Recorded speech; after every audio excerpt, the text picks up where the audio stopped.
تو پھر یہ ایک اسماعیل کیا چیز ہے؟ اگر 1000 اسماعیل بھی ہوتے تو میں رب کے نام پہ قربان کر دیتی۔ انہوں نے بھی اٹھا کے ایک پتھر جو ہے انہیں مارا۔ یہ آج حاجی جا کے جو پتھر مار رہے ہوتے ہیں نا، یہ اسی کی نشانی ہے۔ اب یہ مایوس ہو گئے، اور ادھر حضرت اسماعیل علیہ السلام کو لے جایا جا رہا ہے، اور جسے آج آپ منی کا جو میدان ہے وہاں لے کے آئے، اور لانے کے بعد یہ بڑا عجیب منظر ہے۔ چشمے فلک نے آج تک اتنے کمال کی فرما برداری چشمے فلک نے نہیں دیکھی۔ آسمان کے نیچے بسنے والی جو کائنات ہے، وہ انسان ہے، وہ جن ہے، وہ بشر ہے، وہ کچھ بھی ہے، لیکن اس نے اس سے پہلے یہ منظر نہیں دیکھا کہ باپ اپنی اولاد کو اپنے ہاتھوں سے ذبح کرنے کے لیے لے کے آ رہا ہو۔ ایسا منظر نہیں دیکھا۔ اور حضرت ابراہیم علیہ السلام بھی اپنے بیٹے سے کہتے ہیں انی اذبحک فانظر ماذا تری، اے میرے بچے۔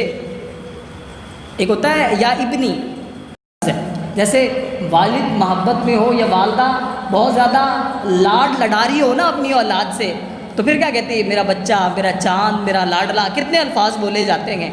تو یہ اتنے محبت سے پوچھ رہے ہیں، کہتے ہیں انی اذبحک فانظر ماذا تری، بیٹے میں تجھے ذبح کر رہا ہوں، یہ میں نے خواب دیکھا ہے، یہ میں نے خواب دیکھا ہے۔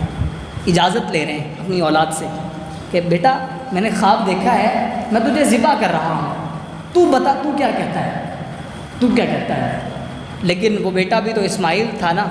ہاں، حضرت ڈاکٹر اقبال نے کہا تھا کہ سکھائے کس کو، کس نے اسماعیل کو آداب فرزندی، ہاں، کہ کس نے اسماعیل کو اتنے بہترین آداب سکھلائے تھے۔ تو بیٹے نے بڑے ادب سے کہا، کہتے ہیں یا ابتی، وہ کیا کہتے ہیں؟ یا ابنی، اور یا کہتے ہیں یا ابتی، اے میرے والد، افعل یا ابت افعل، تو کر گزر ما تؤمر، جو تجھے حکم دیا گیا ہے، جو تجھے حکم دیا گیا ہے وہ تو کر گزر۔ وہ یہ بھی کہہ سکتا تھا ہاں جی ٹھیک ہے، یا خاموش بھی ہو سکتے تھے، سر بھی جھکا سکتے تھے، ادب کے جتنے بھی طریقے ہیں وہ سارے کر سکتے تھے، لیکن وہ اپنی زبان سے کہہ رہے ہیں آپ کو جو حکم دے دیا گیا ہے آپ کر گزریے۔ ستجدنی انشاءاللہ من الصابرین، آپ دیکھیں گے کہ آپ مجھے صبر کرنے والوں میں سے پائیں گے، آپ مجھے صبر کرنے والوں میں سے پائیں گے۔ حضرت ابراہیم علیہ السلام خوش ہوئے ان کے جواب سے، ان کے جواب سے خوش ہوئے، اور پھر باپ اور بیٹا بیٹھ کے طے کر رہے ہیں۔ فرمایا ایسا ہے میرے ہاتھ باندھ دیجئے، ایسا نہ ہو کہ میں تڑپوں اور آپ کو رحم آ جائے۔ آپ اپنی بھی آنکھوں پہ پٹی باندھ دیجئے، آخر بیٹے کے گلے پہ چھری چلا رہے ہیں، بیٹے کے گلے پہ چھری چلا رہے ہیں، آسان بات تھوڑی ہے، ہو سکتا ہے دل میں رحم آ جائے، اس لیے آپ بھی اپنی آنکھوں پہ پٹی باندھ دیجئے۔ حضرت اسماعیل علیہ السلام کو فلما اسلما وتلہ للجبین، دونوں اسلما، جب دونوں اس بات کے لیے تیار ہو گئے، باپ بھی اور بیٹا بھی خوشی سے تیار ہو گئے، کسی قسم کی کوئی مجبوری نہیں تھی، کسی قسم کی کوئی، قرآن کے الفاظ بتا رہے ہیں نا فلما اسلما وتلہ للجبین، کوئی مجبوری نہیں تھی، خوشی سے دونوں باپ اور بیٹا تیار ہوئے۔ پھر کیا ہوا؟ وتلہ للجبین، پیشانی کے بل زمین پہ لٹا دیا گیا، پیشانی کے بل زمین پہ لٹا دیا گیا۔ ہم جب کسی جانور کو ذبح کرتے ہیں تو ایسے کروٹ لٹاتے ہیں، کروٹ کے بل لٹاتے ہیں، اور پھر کھینچ کے اس کی گردن سیدھی کرتے ہیں تاکہ رگیں تن جائیں اور ذبح کرنے میں کیا ہو؟ آسانی ہو۔ لیکن حضرت اسماعیل علیہ السلام کو الٹا لٹایا گیا کہ گدی کی جانب سے ذبح کریں گے، کیونکہ گلے کی جانب سے اگر ذبح کریں تو ہو سکتا ہے باپ کی بتا جان جائے، ہو سکتا ہے باپ کی محبت جوش مارے اور ذبح کرنے سے ہاتھ رک جائے، اس لیے الٹا لٹا دیا گیا۔ اور لٹانے کے بعد کائنات یہ منظر دیکھ رہی ہے، فرشتے حور و غلمان و رضوان یہ منظر دیکھ رہے گئے کہ ایسا آج تک نہیں دیکھا گیا اتنا مشکل امر ہے. فرشتے اللہ تبارک و تعالیٰ نے فرشتوں کو یہ دکھانا تھا کہ تم جو یہ کہتے تھے نا کہ ہم تیری عبادت کے لیے کافی ہیں، نحن نسبح بحمد ربک، ہاں ہم تیری عبادت کے لیے کافی ہیں، ان کو بنانے کی کیا ضرورت ہے، یہ تو زمین پہ دنگا اور فساد کریں گے. اللہ تبارک و تعالیٰ یہ دکھانا چاہتے تھے جن کے بارے میں تم یہ کہہ رہے تھے نا کہ زمین پہ دنگا و فساد کریں گے. آج دیکھ لو، ایک خواب دکھایا ہے میں نے، صرف ایک حکم دیا ہے میں نے اپنے سب سے پیاری چیز کو، اپنی اولاد کو لے کے. وہ اولاد جس کو منتوں اور سماجتوں سے مانگا ہے، جس کے لیے دن رات دعائیں کی گئی ہیں، جس کو اللہ تبارک و تعالیٰ سے گڑ گڑا کے مانگا گیا ہے، عمر کے آخری حصے میں عطا ہوا ہے، اس کو لے کے یہ ایسی وادی میں آیا ہے اور لانے کے بعد لٹا دیا گیا ہے. لٹانے کے بعد چھری کو تیز کیا گیا ہے، کہیں ایسا نہ ہو میرا ارادہ بھی سچا ہے، میرا بیٹا بھی ذبح ہونا چاہتا ہے، لیکن ایسا نہ ہو کہ چھری کام نہ کرے. لٹانے کے بعد چھری اپنے بیٹے کی گردن پہ چلا دی، لیکن چھری ہے کہ کاٹتی نہیں ہے. پھر ہٹایا، ہٹانے کے بعد ہو سکتا ہے چھری میں کوئی مسئلہ ہو، پھر دوبارہ چھری کو تیز کیا گیا. دوبارہ تیز کرنے کے بعد آنکھوں پہ پٹی باندھی گئی. آنکھوں پہ پٹی باندھنے کے بعد پھر دوبارہ چھری کو چلایا جا رہا ہے. چھری کو چلانے کے بعد بڑے عجیب واقعہ ہے، دل لرز جاتا ہے انسانوں کا کہ چھری کو جلانے کے بعد جب دیکھتے ہیں کہ میرے پیروں میں خون محسوس ہو رہا ہے، فوراً کہنے لگے اللہ اکبر، اللہ اکبر، اللہ اکبر. ادھر اسماعیل علیہ السلام ساتھ کھڑے گئے، فرمانے لگے وَلِلَّهِ الْحَمْدُ، وَاللَّهُ أَكْبَرُ وَلِلَّهِ الْحَمْدُ. ادھر آنکھیں کھولی، فوراً اپنی آنکھوں سے پٹی ہٹائی. پٹی ہٹانے کے بعد دیکھنے لگے، فرمایا میرے پیروں میں خون محسوس ہو رہا ہے اور اسماعیل میرے پاس کھڑا ہے، وجہ کیا ہے؟ تو حضرت جبرائیل علیہ السلام پاس کھڑے مسکرا رہے تھے، پاس کھڑے مسکرا. قد صدقت الرؤیا، آپ نے اپنا خواب سچا کر دکھایا. آپ نے کیا خواب دیکھا تھا؟ آپ اپنے بیٹے کی گردن پہ چھری چلا رہے ہیں، آپ نے چلا کے اپنا خواب سچا کر دکھایا. جو چیز ذبح ہوئی تھی وہ جنت سے لایا گیا دمبا تھا، جسے حضرت جبرائیل علیہ السلام لے کے آئے. تو یہ ہے. تو پھر یہ کوئی کہانی نہیں تھی، یہ افسانہ نہیں تھا، حقیقت تھی. بڑے بڑے جری لوگوں کے قدم جہاں کانپ جاتے ہیں، بڑے بڑے اطاعت اور ماننے والے لوگوں کی جہاں بس ہو جاتی ہے. آج حاجی رمیے جمار کرنے کے بعد انہیں کہا جائے نا کہ جی آپ کا جانور ذبح ہوگا، وہاں تک جائیے، تو حاجی صاحب کہہ رہے ہوتے ہیں نہیں جی مجھے فون پہ بتا دینا کہ میرا جانور ذبح ہو گیا ہے، میں تھک چکا ہوں، وہاں نہیں جا سکتا. یہاں ابراہیم علیہ السلام اپنے بیٹے کو، اپنے جگر کے ٹکڑے کو لے کے گئے ہیں. ٹھیک ہے شریعت نے آپ کو رخصت دی ہے، آپ کو پتہ ہونا چاہیے کہ آپ کا جانور ذبح ہو رہا ہے، لیکن عظیمت کس چیز میں ہے؟ آپ بھی وہاں جائیں. اسے ایک قربانی کے بدلے میں ہر سال حاجی جو ہے تقریباً 40 لاکھ کے قریب قربانیاں ہوتی ہیں. اسی مینا کے میدان میں 40 لاکھ کے قریب قربانیاں ہوتی ہیں. تو یہ اس ایک قربانی کا نتیجہ تھا جسے حضرت اسماعیل علیہ السلام اور حضرت ابراہیم علیہ السلام دونوں عظیم پیغمبروں نے انجام دیا تھا. دونوں عظیم پیغمبروں نے انجام دیا تھا. تو اسی قربانی کی یاداشت کے لیے، یاد دہانی کے لیے، یہ قیامت کے صبح تک کے لیے اس امت میں جاری فرما دی گئی کہ یہ امت کے لوگ اپنے پیسوں سے، اپنے مال سے قربانی کیا کریں گے. اسی لیے